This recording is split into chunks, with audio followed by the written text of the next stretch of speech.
Okay guys, I got the BluePrint 400 crate engine. I got it out here trying to free up an engine stand so I can swap an engine over.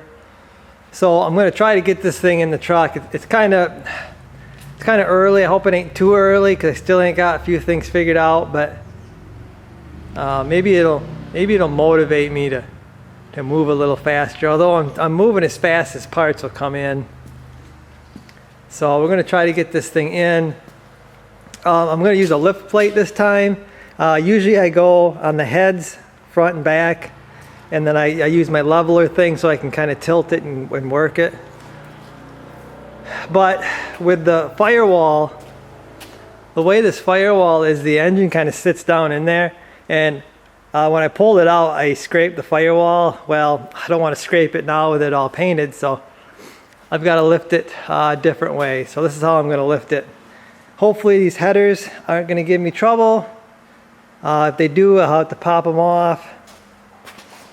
Although they don't just pop off, I got to pull all the plug wires and then I can get it off. So we'll see about that. Got some polyurethane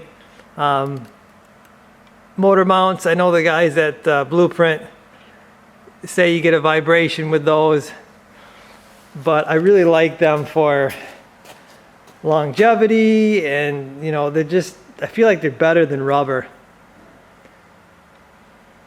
So along with that, I got some ARP bolts. These are actually for the energy suspension motor mounts because I think they're a little thicker. The flange is thicker. Anyway, they worked out awesome. So yeah, you can see there the ARP bolts. So this motor will be bolted down, unlike the other motor that was not bolted down.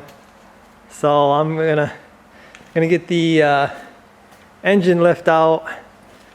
We'll get her off the stand here, and I'll try to stab her in there, see what happens. I've got a piece of steel back here, and I'll probably end up stacking a few boards there, and then I'll put a microfiber cloth so I don't scratch my oil pans. I'm gonna have to set it on there so it don't, you know, because there's no transmission holding it up and it's gonna want to fall that way. That worked out really well when I took everything out, and then when I get the transmission on there, I just jack it up, pull all that out, and we're good to go. So yeah, that's the plan. See if we can't get this motor in here tonight. That would be neat. Okay, so one other thing I did before I drop it in here is I put the original oil pressure adapter fitting on here, and then I put the original line that was on there. Now I tried to order a new one, but they're back ordered, so I got to run this one. But I wanted to install that before the motor went in, because like I said, it kind of goes in the firewall, so it's going to be pretty tough to get a fitting like that on there with it in the truck. So I got that on there. The reason I'm putting the original stuff back in is because I'm going to use original type gauges. I actually got a whole new gauge pod coming. I was thinking about getting something like that, the fancy gauges, but for $1,700–1,800, I just can't justify that right now. So I just went with some factory. I'll show you them once they get here, guys.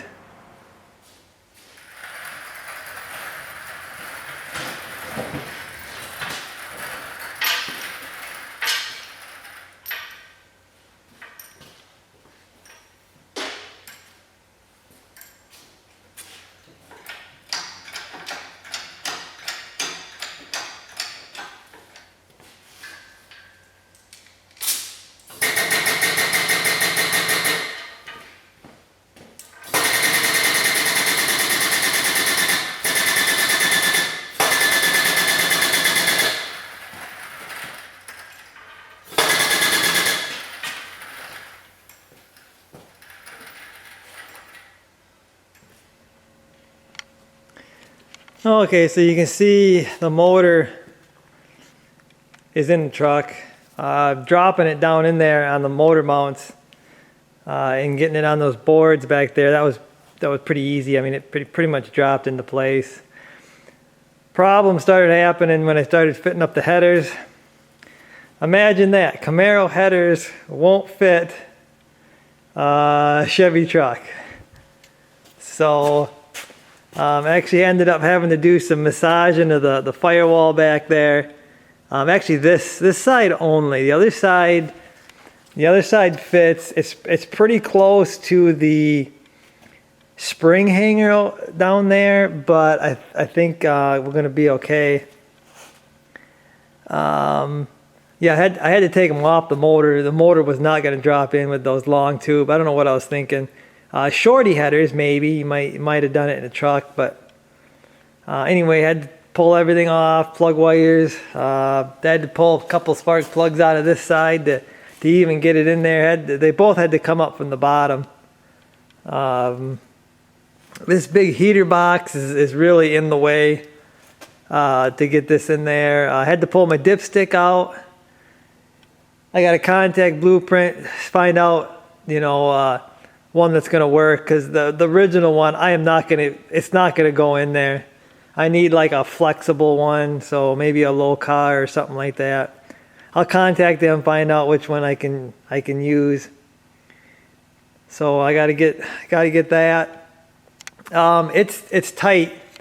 I mean, it's tight back here. There's not a whole lot of room right here with my spark plug separators. There's really not a lot of room back here. I had to undo 2 of them because they were going to be crushed behind the firewall there. The HEI distributor, this is a big distributor. I really would have liked to have had the original type, the smaller one with a coil. This is what come with the engine. It's pretty tight back there, guys. It's got a little tiny bit of room. This wire is up against the firewall. So yeah, it's with that HEI back there, it's tight. Pretty tight. I am kind of shocked that this big truck it's so, the engine's so tight in here. I am so glad that I did not try to put that 427 big block in here. Oh my gosh. That would have been a nightmare, I think. But yeah, this little small block is a tight fit. But yeah, we're getting there, guys. Got the headers on there and everything, so everything else should fit, carburetor and everything.